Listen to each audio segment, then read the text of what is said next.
Ya, kasus positif corona setiap harinya terus meningkat. Upaya untuk menciptakan vaksin juga terus dilakukan. Namun saat sejumlah negara dan perusahaan farmasi berlomba-lomba menyelesaikan uji coba vaksin COVID-19, salah satu yang menjadi perhatian adalah industri pendukungnya, yaitu logistik pengiriman dan juga jarum suntik. Bagaimana ketersediaan dan juga kesiapan industri ini kita ulas di sore hari ini tugas rumah vaksinasi COVID. Kita lihat dulu bagaimana data per 13 September 2020 soal kasus corona di dunia dengan total 28.778.319 kasus atau orang yang terinfeksi corona dengan 920.000 orang yang meninggal dunia, 920.544 orang yang meninggal dunia, dan negara yang paling banyak terinfeksi COVID-19 adalah Amerika Serikat 6,4 juta kasus, lalu menyusul di kedua adalah India 4,7 juta kasus dan Brasil 4,3 juta kasus. Tiga besar negara yang paling banyak terinfeksi COVID-19 yaitu Amerika Serikat, India, dan juga Brasil. Tentunya dengan penambahan kasus corona membuat sejumlah perusahaan farmasi dan juga negara-negara ini berlomba untuk menciptakan vaksin corona. Kita lihat siapa saja negara-negara yang melakukan ataupun mengembangkan vaksin. Yang pertama adalah tentunya Rusia, di mana Rusia menjadi salah satu negara yang mengembangkan vaksin, dan vaksin ini bernama Sputnik 5 atau Sputnik 5. Ini saat ini juga belum selesai melakukan uji coba fase ketiga. Para ilmuwan juga meyakini kalau vaksin ini sudah menunjukkan tanda-tanda respon kekebalan pada tes awal. Disebutkan juga pada jurnal The Lancet, ini setiap peserta yang telah disuntik vaksin ini telah mengembangkan antibodi untuk melawan virus corona penyebab COVID-19. Dan menurut laporan dari jurnal tersebut juga, vaksin Rusia ini menggunakan jenis adenovirus di mana yang telah disesuaikan untuk memicu respon kekebalan tubuh.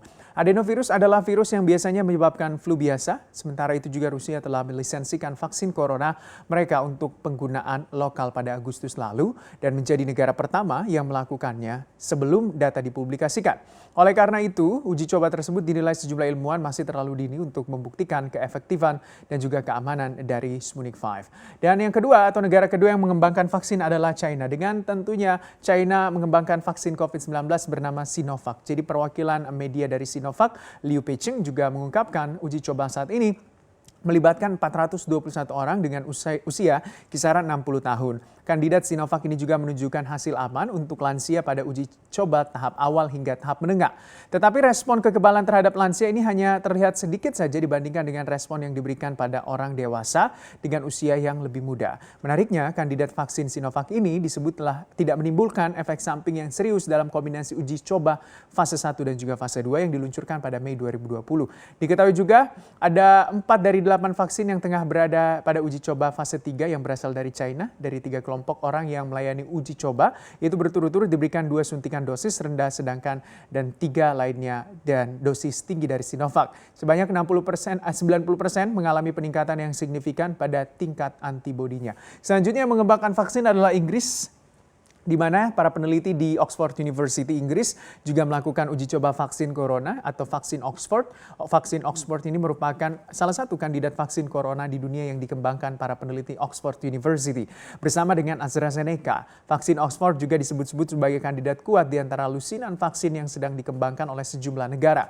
Keunggulan vaksin ini disebut membawa harapan tinggi karena keberhasilan pada pengujian juga fase 1 dan 2. Peneliti menghentikan sementara uji coba lantaran ada seorang peserta yang jatuh sakit. Diduga peserta tersebut mengalami reaksi yang merugikan. Tapi baru-baru ini Badan Kesehatan Inggris Medicines Health Regulatory Authority juga menyatakan bahwa uji klinis terhadap vaksin COVID-19 aman dilanjutkan kembali setelah sempat terhenti karena masalah keamanan.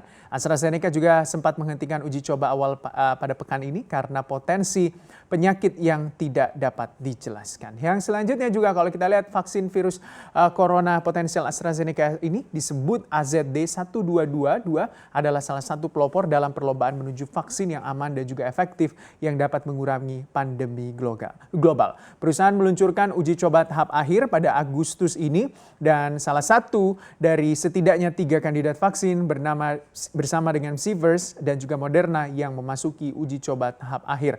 Lalu kita lihat negara kita Indonesia yang juga turut mengembangkan vaksin di mana tentunya turut berkontribusi dalam pengembangan vaksin. Yaitu yang pertama adalah vaksin merah putih. Lembaga biomolekuler Eijkman juga memimpin konsorsium pengembangan vaksin corona yang berupa protein rekombinan.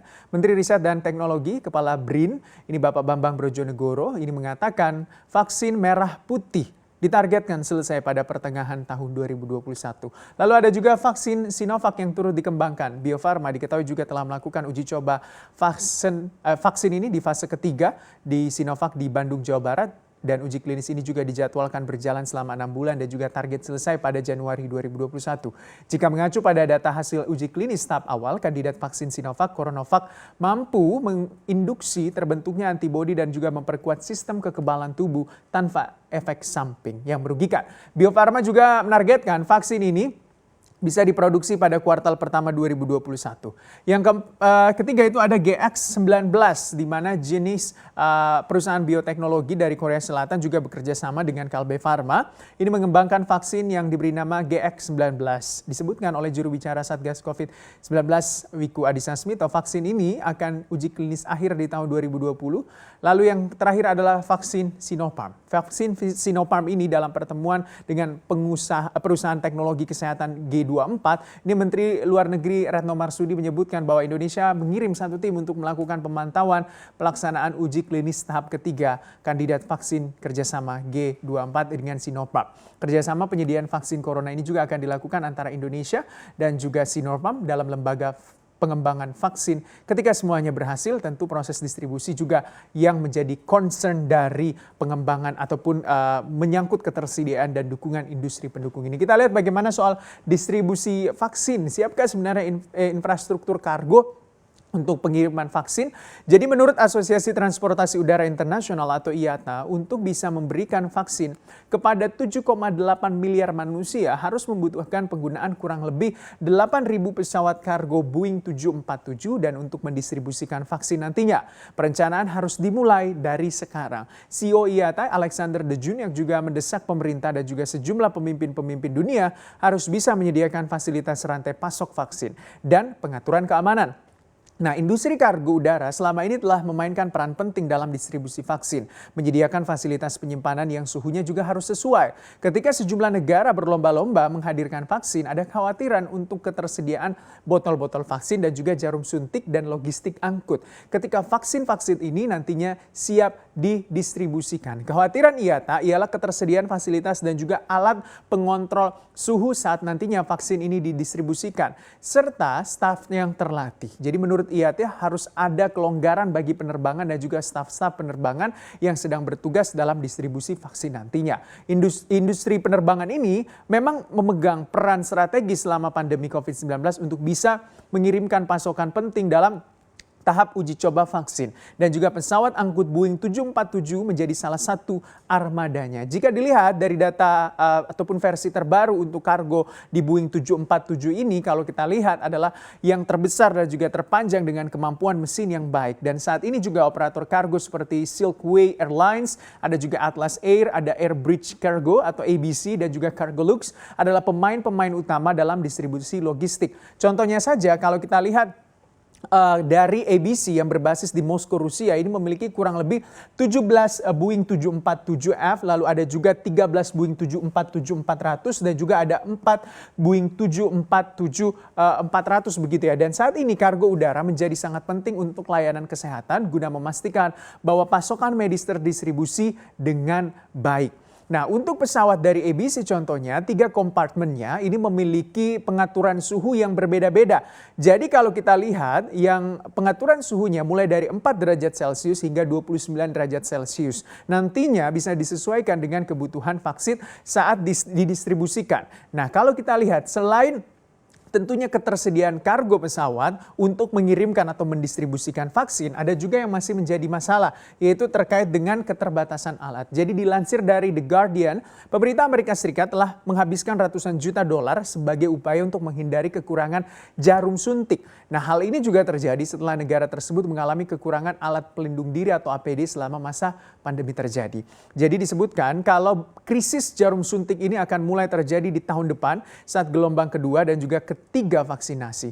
Dan belum lagi karena terjadi peningkatan kapasitas produksi dan juga mulai dipasarkannya vaksin yang paling lambat musim dingin 2020.